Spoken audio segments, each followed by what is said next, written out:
네, 목요일 새벽 함께 찬양하면서 기도회를 시작하도록 하겠습니다. 찬송가 284장입니다.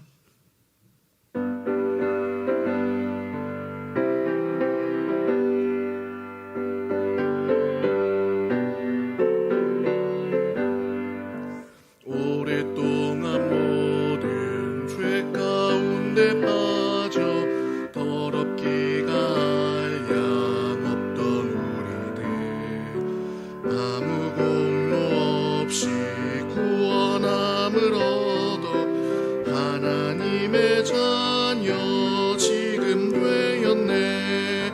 주의 그 사랑 한량 없도다.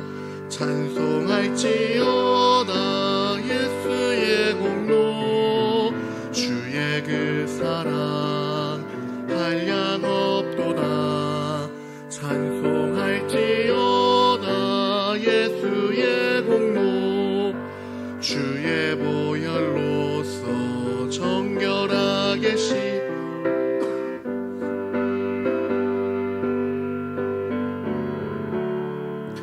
세상 근심 구름 강봇 없어지니 하나님의 빛이 영화롭도다. 주의 그 사랑 한량 없도다. 찬송할지어다 예수의 공로. 주의 그 사랑 한량 없도다. 찬송할지어다 예수의 공로. 죄의 깊은 잠과 뜬 세상의 꿈을 어서 깨어나라 나의 친구요. 은혜 받은 날과 구원 얻을 때가 지금 온 세상에 선포되었네. 주의 그 사랑 한량 없도다. 찬송할지어다 예수의 공로. 주의 그 사랑 한량 없도다. 찬송할지어다 예수의 공로. 아멘. 함께 은혜 받으실 말씀은 신명기 21장 15절에서 21절 말씀입니다. 신명기 21장 15절에서 21절 말씀까지 제가 봉독하도록 하겠습니다. 어떤 사람이 두 아내를 두었는데 하나는 사랑을 받고 하나는 미움을 받다가 그 사랑을 받는 자와 미움을 받는 자가 둘 다 아들을 낳았다 하자. 그 미움을 받는 자의 아들이 장자이면 자기의 소유를 그의 아들들에게 기업으로 나누는 날에 그 사랑을 받는 자의 아들을 장자로 삼아 참 장자 곧 미움을 받는 자의 아들보다 앞세우지 말고 반드시 그 미움을 받는 자의 아들을 장자로 인정하여 자기의 소유에서 그에게는 두 몫을 줄 것이니 그는 자기의 기력의 시작이라. 장자의 권리가 그에게 있음이니라. 사람에게 완악하고 패역한 아들이 있어 그의 아버지의 말이나 그 어머니의 말을 순종하지 아니하고 부모가 징계하여도 순종하지 아니하거든. 그의 부모가 그를 끌고 성문에 이르러 그 성읍 장로들에게 나아가서 그 성읍 장로들에게 말하기를 우리의 이 자식은 완악하고 패역하여 우리 말을 듣지 아니하고 방탕하며 술에 잠긴 자라 하면 그 성읍의 모든 사람들이 그를 돌로 쳐 죽일지니 이같이 내가 너희 중에서 악을 제하라. 그리하면 온 이스라엘이 듣고 두려워하니라. 아멘. 네, 한 주의 절반이 지나가는 목요일입니다. 오늘도 포기하지 않고 새벽을 깨우시는 여러분을 주님의 이름으로 축복합니다. 오늘 신명기에서 주시는 말씀이 우리에게 또 도전이고 마음의 위로요, 또 우리의 마음을 다시 세우는 일들이 있으시기를 바랍니다. 오늘 말씀에는 자녀를 편애하는 일에 대해서 본문이 시작됩니다. 이전에 제가 더 연소했을 때 똑같이 배 아파 낳은 자식은 어떻게 편애할 수 있을까라는 생각을 했었던 것 같습니다. 그런데 어느 날 제가 총각인 시절에 저희 부서에 여든이 가까이 되신 권사님이신 교사 한 분에게 이렇게 물어본 적이 있습니다. 권사님 아들도 저희 교회 다니시고 권사님 손주도 저희 교회에 모두 출석하는데 보기가 너무 좋고 덕이 됩니다. 늘 행복하실 것 같아요. 아들뿐만 아니라 아들의 아들까지 안아주실 수 있으니 얼마나 좋으세요. 그런데 혹시 아들하고 손주하고 다른 점이 있으세요? 라고 물어봤습니다. 제가 예상한 답변은 아들도 좋고 손주도 좋습니다 라는 대답이었습니다. 그런데 예상과는 다르게 권사님께서 똑부러지게 이렇게 대답하시는 거예요. 아들은 이쁘기는 해도 가끔은 등짝을 후려치고 내쫓고 싶은 마음이 들 때도 있는데 손주는 그저 무슨 짓을 해도 사랑스럽고 또 사랑스럽다는 것이었습니다. 아들과 손주 둘을 놓고 질문했는데도 이렇게 다양한 장면이 나왔는데 아들, 손주, 며느리, 딸과 또 사위들까지 함께 살아가는 우리네 세상에서는 모두 같은 모습일 수는 없겠다는 생각을 그때 처음 했던 것 같습니다. 오늘 본문에서 말하고 있는 수천 년 전의 상황도 기가 막히게 똑같은 상황을 말하고 있습니다. 15절의 말씀입니다. 제가 읽겠습니다.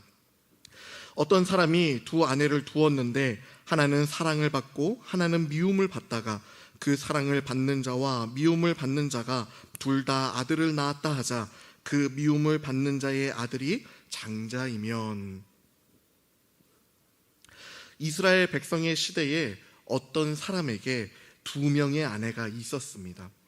그 사람은 두 명의 아내를 똑같이 사랑한 것이 아니라 한 명을 유독 더 사랑했던 것이죠. 그러니 당연히 더 사랑하는 아내에게서 난 자녀를 편파적으로 더 사랑했을 것입니다.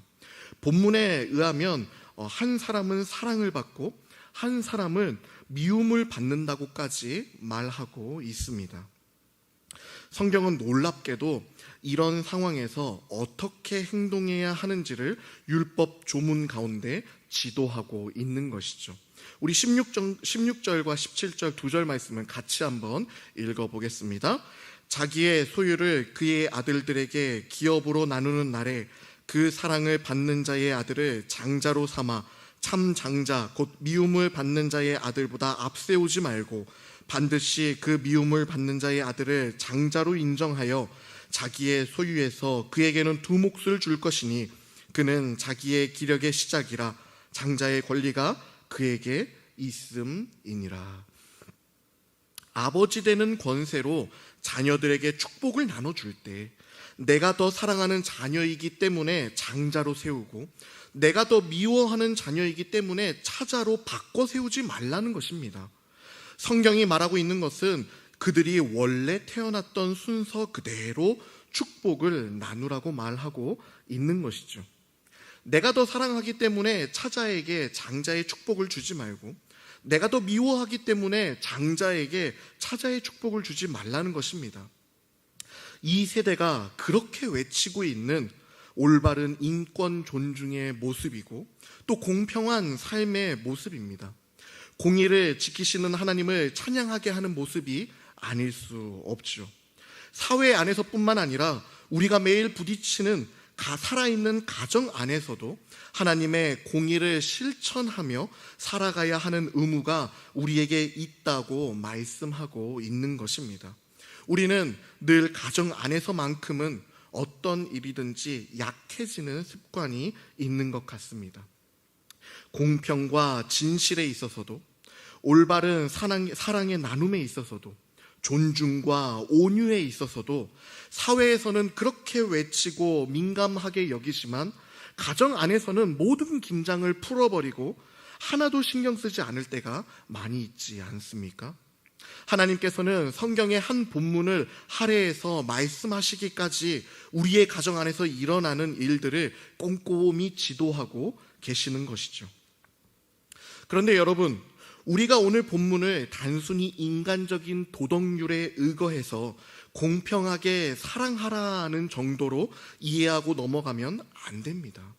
왜냐하면 성경에서 이야기하고 있는 진리의 말씀은 그저 인간들이 세워둔 도덕률을 응원하고 그런 삶을 살라고 가르치는 수준이 아니기 때문이죠. 다시 오늘 본문에 등장하는 두 아들을 보겠습니다. 한 명은 먼저 태어난 장남이고 한 명은 나중에 태어난 차남입니다. 장남에게 장자권의 축복을, 차남에게 그 다음 가는 축복을 주는 것은 단순히 어떤 아들을 더 편애하지 말라는 의미를 넘어서 하나님이 제정하신 규칙을 어기지 말라는 것입니다. 다시 말해 하나님보다 위에 서서 이 세상을 살아가지 말라는 의미인 줄을 우리는 기억해야 되는 것이죠. 여러분 생각해 보십시오. 사람의 먼저 태어남과 나중 태어남이 어디에 달려 있겠습니까? 태어나는 자녀들의 노력에 달려 있지 않습니다.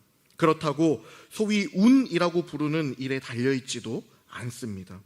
사람의 태어남은 하나님께 달려 있는 것 아니겠습니까? 아브라함이 나이 많아서 그의 아들인 이삭의 아내를 찾아 나서는 그의 종 엘리에셀에게 이렇게 고백합니다. 창세기 24장의 말씀입니다. 하늘의 하나님 여호와께서 나를 내 아버지의 집과 내 고향 땅에서 떠나게 하시고 내게 말씀하시며 내게 맹세하여 이르시기를 이 땅을 내 씨에게 주리라 하셨으니 그가 그 사자를 너보다 앞서 보내실지라 내가 거기서 내 아들을 위하여 아내를 택할지니라. 아브라함 자신이 고향을 떠나게 된 것은 자신의 의지가 아니라 하나님의 결정이었다고 말하고 있는 것이죠. 또 선택한 가나안 땅을 취할 수 있는 것도 자신의 노력이나 실력이 아닌 하나님이 주시겠다고 하셨기 때문이고, 이제는 그의 아들의 짝을 찾는 일도 하나님이 결정하실 것이라고 고백하고 있는 것 아니겠습니까? 인간에게 주어지지 않은 삶의 영역 속에서 모든 것이 하나님의 주권적인 계획과 실행이었다고 고백하고 있는 아브라함의 이야기입니다.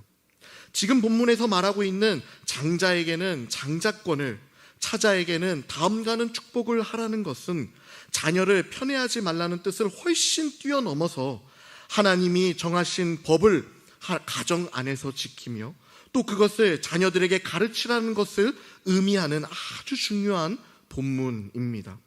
살아계신 하나님을 알게 하고 가정 안에서 늘 함께 계시고 인도하시는 하나님을 찬양하며 그분의 일하심을 가장으로부터 모든 가정 구성원들까지 인정하고 고백하게 하라는 의미인 것이죠. 여러분, 우리 각자의 가정 안에서 살아계신 하나님을 늘 고백하는 일들이 있으십니까? 오늘 본문은 고백하라고 이야기합니다. 알게 하라고 이야기하고 있습니다.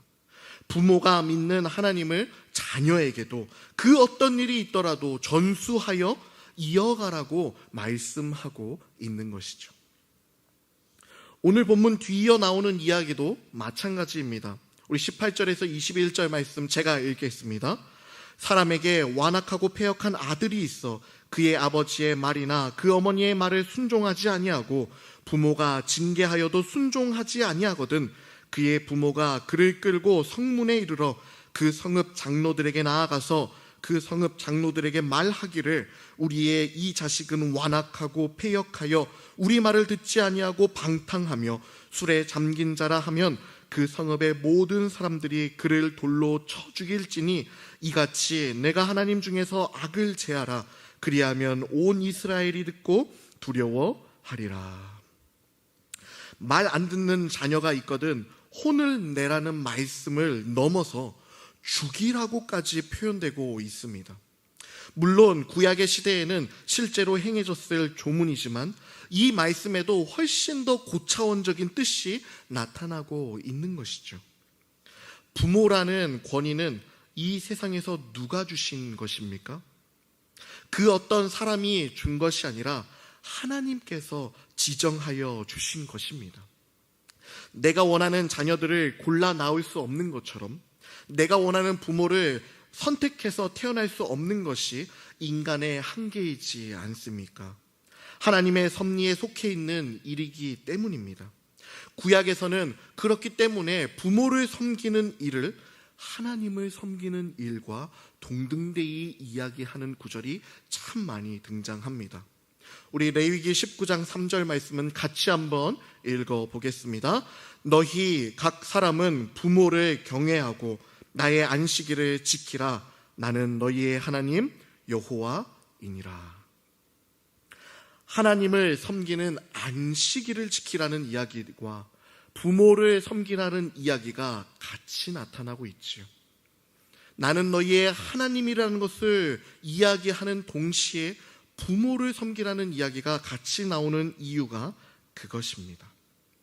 부모를 섬기라는 명령을 주신 분이 여호와 하나님이심을 분명히 말씀하시는 이유는 부모의 권위는 이 세상 그 어디에서 온 것이 아니라 하늘의 하나님께서 주신 권세이며 하나님 사랑을 알게 하는 모형으로 하나님께서 주신 것임을 알게 하는 것이기 때문입니다. 본문은 단순히 말 안 듣는 자녀를 처벌하라는 의미가 아닌 하나님께서 지정하신 하나님의 법을 가정 안에서 철저히 가르치며 지켜나가라는 엄중한 하나님 아버지의 명령인 것이죠. 그렇다면 여러분, 우리는 이제 가정 안에서 하나님의 살아계심을 알리고 나타내고 찬양하는 부모가 되어야 합니다. 사회에서는 그런 구성원이 되어야 하고 공동체에서는 그런 선배가 되어야 합니다. 그런데 가정 안에서 신앙의 이야기를 하는 것이 어찌 그리 어색한지요, 어찌 그리 쑥스러운지 모르겠습니다. 이제는 도전하기도 힘들 것 같은 긴 세월을 우리는 보냈습니다. 사람이 갑자기 변하면 어디가 아픈 거라는데 그냥 이제까지대로 편한 대로 지내면 될 일일까요? 그렇지 않지요. 하나님이 어떤 분인지 알고 그분을 믿는다면 그분의 명령을 지키는 우리에게 얼마나 복된 삶이 열려 있는지 우리는 이미 알고 있지 않습니까? 오늘 말씀을 주실 때부터 우리가 시작하면 될 일입니다. 오늘 본문의 첫 부분을 다시 한번 보겠습니다. 15절에는 이렇게 시작하지요. 어떤 사람이 두 아내를 두었는데. 지금 이스라엘 사회는 이미 하나님이 만들어 두신 한 사람이 한 아내를 맞이하라는 창조의 규칙을 어기는 완악한 사회가 되어 있었습니다. 두 아내를 맞이하는 일 자체가 이미 하나님 앞에서 창조의 규칙을 어기는 죄악된 일이었다는 것이죠.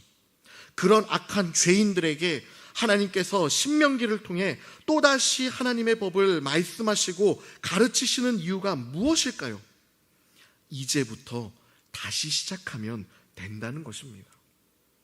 우리를 포기하지 않으시고 잊지 않으시고 끝까지 사랑하시기로 작정하신 하나님께서 너희가 어떤 삶을 살았던지 간에 이제까지 가정에서 하나님을 잘 나타내고 하나님에 관한 이야기를 잘 이야기했던지 혹은 가정 안에서 하나님 이야기하기를 쑥스러워하고 마치 예수 믿지 않는 사람들처럼 살았던지 간에 지금부터 또다시 시작하면 된다고 말씀하고 있는 것이죠. 사랑하는 성도 여러분, 하나님이 살아계신 가정을 꿈꾸시길 소망하며 기도하시기 바랍니다. 가정 안에서 하나님의 법을 존중하고 그 법 안에서 가르치고 함께 사랑하는 일들이 그리고 가정의 모든 구성원들과 함께 하나님을 찬양하는 날을 위해 지금부터 또다시 시작하시는 여러분의 하루가 되시기를 주님의 이름으로 축원합니다. 우리 기도 제목 가지고 함께 기도하는 시간 가지도록 하겠습니다. 기도 제목입니다. 가정 생활 속에서 하나님의 살아계심을 고백하게 하소서. 자녀들에게 하나님의 진리와 법을 가르칠 수 있는 가정 되게 하소서. 하나님 찬양하는 일이 넘쳐 하나님께서 복을 넘치도록 부어주시는 가정과 또 옥인 교회와 그리고 한국 사회가 되게 하소서. 이런 기도 제목을 가지고 제가 먼저 기도하고 함께 기도하는 시간 가지겠습니다. 하나님 감사합니다. 오늘도 하나님의 말씀으로 하루를 열어주시고 특별히 하나님의 말씀을 가지고 다시 한번 가정을 이끌고 나아갈 수 있는, 바로 세워갈 수 있는 마음을 허락하여 주시니 감사함을 올려드립니다. 하나님, 우리는 가정 안에서 긴장을 풀고 하나님의 자녀로 살지 못했던 모습이 있음을 고백합니다. 또한 하나님, 가정의 모든 구성원들에게 하나님의 살아계심을 이야기하는 것이 쑥스러웠을 때도 있을 거고, 또 가정의 생활 가운데에 하나님을 찬양하며 하나님의 이야기를 하는 것이 너무나 어색한 일로서 자라온 시절들이 있었음을 고백합니다. 하지만 하나님께서 이스라엘 백성들을 포기하지 않으시고 우리를 포기하지 않는다라는 말씀을 주셨던 것처럼 오늘 다시 한번 우리 마음 가운데 되새기기는 가정 안에서, 우리 사회 안에서, 그리고 공동체 안에서 하나님을 찬양하는 일들이 다시 한번 넘치며 그런 삶을 살겠노라고 다짐할 수 있도록 인도하여 주시옵소서. 살아계신 예수 그리스도의 이름으로 기도합니다. 아멘.